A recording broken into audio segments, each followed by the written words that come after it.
কেন আমি জেল খাটলাম আর কেন আমি অন্ধকারে কারাগারে ছিলাম, এটা হচ্ছে ওনার আজকে ভাই আমার কেন এরকম বাইরের লোক এরকম কেন নাটক তৈরি করি, হুজুরেরও নাটক করে আটকাই যাচ্ছে আর আমাকে দীর্ঘকাল জেল খাটাই।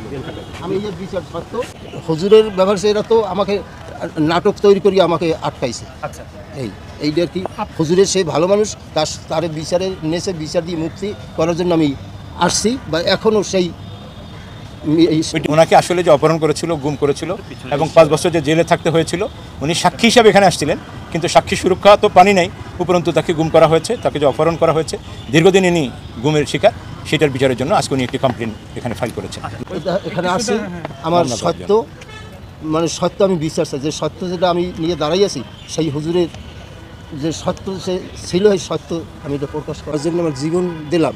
আজ সেই লোকটাকে মারিয়ে ফেলাইলো, আমি সেইটা দেখতে আসছি, আসার পর আমি ওইখানে বসছি, আমি যে কথা আমি বলছি সে একজন সৎ মানুষ, তার জন্য আমি জীবনটা এইরকমই আমি দিয়ে আসছি। আমি অন্ধকারে কত সাপের ভিতরে ছিলাম, সে একজন ভালো মানুষ, সেটাই আজ এই অবস্থা তার শেষ দেখা আমি দেখতে আসি। এই দেখতে আসি আমি বহুত মানে আমি মিডিয়ার সাথে আমি কথা বলছি ফাউন্ডেশনের সামনে বসে, আমি এই পরে ভিতরে আমি দীর্ঘ আমি বাড়িতে রইতে পেলাম, দীর্ঘ আমি নিঃসঙ্গে 35 প্যাকেট মশা কয়েল করছি, বাগানে সেখানে থাকি, আমি বাড়িতে প্রবেশ করতে পারি না। চাই যাতে জীবিত থাকতো তাহলে আমার পরাণটা সান্ত্বনা পাইত, আজ তাকে আমি পাইলাম না। সেই যার জন্য আমি মুক্ত করার জন্য আমি এই ঢাকায় আসছি করে, আমি সেই মুক্ত করার জন্য আমি আসলাম, আবারও সেই মানে এখন আসলাম, সেই আশা আসছি, এখন আসছি মানে সে এখন দুনিয়ায় নাই। এই আমি খুব কষ্ট, আমার মনে কষ্টই আমার ওই যাইতেছে। এখন আপনি কি চান?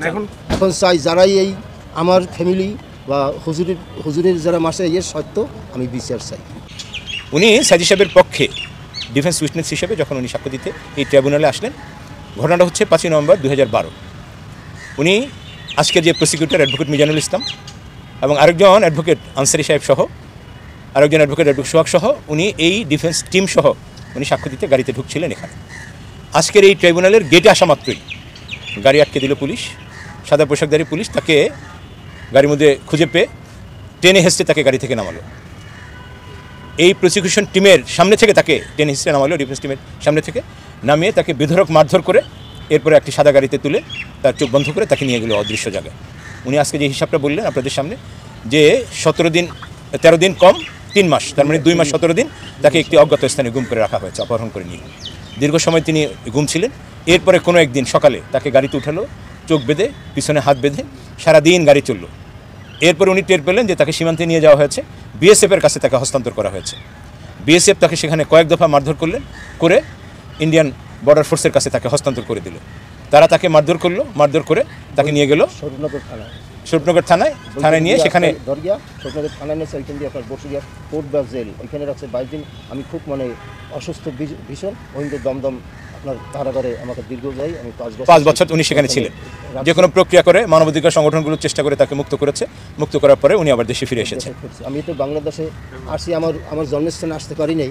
আমি খুলনা ডিস্ট্রিক্টে এখানে দীর্ঘই আমি আড়ালে 6 মাস ছিলাম, আমি সদরে, আমি বাড়িতে আসতে পারিনি। এই তার যখন একটু যে মানে ওই আসতে যাইতে লোকে বলছে ঠিক আছে তুমি ওই ধীরে বাড়িতে যাও বা কিছু, মানে আমি আড়ালে চলছি, ওই রকম চলতে আমি দীর্ঘ যাই রয়েছি। যেই এই যে 5 আগস্ট নাকি যেন ওই হুজুরের যে মৃত্যুর সংবাদ পাইয়া আমি সেইখানটা আসছি, আসার পর আমি জানাজায় বসিয়া মানে সাক্ষী দেওয়ার জন্য প্রসিকিউশন পক্ষ তাকে তখন প্রেশার ক্রিয়েট করছিল, বলছিল যে কোনোভাবেই বিশাবালিকে যারা হত্যা করেছে তাদের সাথে সাইদি সাহেবের নাম জড়িয়ে তাকে আসামি হিসাবে তোমাকে সাক্ষ্য দিতে হবে। তারা তাকে সেফ হোমে নিয়ে আসলো, একাধিক দিন তাকে নানানভাবে পার্সু করার চেষ্টা করলো, বুঝালো, কিন্তু কোনোভাবেই যখন উনি রাজি হচ্ছিল না তখন ওনাকে শারীরিক এবং মানসিকভাবে টর্চার করা শুরু করলো। দীর্ঘ সময় টর্চার করেও যখন তাকে মিথ্যা সাক্ষ্য দিতে রাজি করাতে পারছিল না তখন তাকে তারা ছেড়ে দিল। যেহেতু উনি মিথ্যা সাক্ষ্য দিতে সাইদি সাহেবের বিরুদ্ধে রাজি হলেন না, তখন তাকে তারা ছেড়ে দিল। তৎকালীন সময়ে সাইদি সাহেবের পক্ষে ডিফেন্স টিম তার সাথে যোগাযোগ করলো এবং তখন উনি রাজি হলেন যে সত্যটি বলার জন্য। এখানে একটি কথা আপনাদেরকে স্মরণ করিয়ে দিই, উনি কিন্তু বারবার বলেছেন যে তার ভাই বিশাবালিকে যে বা যারা হত্যা করেছে, যেদিন হত্যা করেছে, যে মুহূর্তে হত্যা করেছে, উনি এবং ওনার মা সেটা দেখেছেন। কারা কী করেছে আমরা দুজনে দেখেছি, এটা উনি বলেছেন। মূলত আজকের কমপ্লেনটা হচ্ছে ওনাকে দীর্ঘদিন যে অপহরণ করে রাখা হয়েছে, দীর্ঘদিন যে ওনাকে সাক্ষী সুরক্ষা হিসেবে যেটা পাইনি, অপহরণ করা হয়েছে, গুম করা হয়েছে, এটার বিচারের জন্য আজকে আমরা এখানে এসেছি।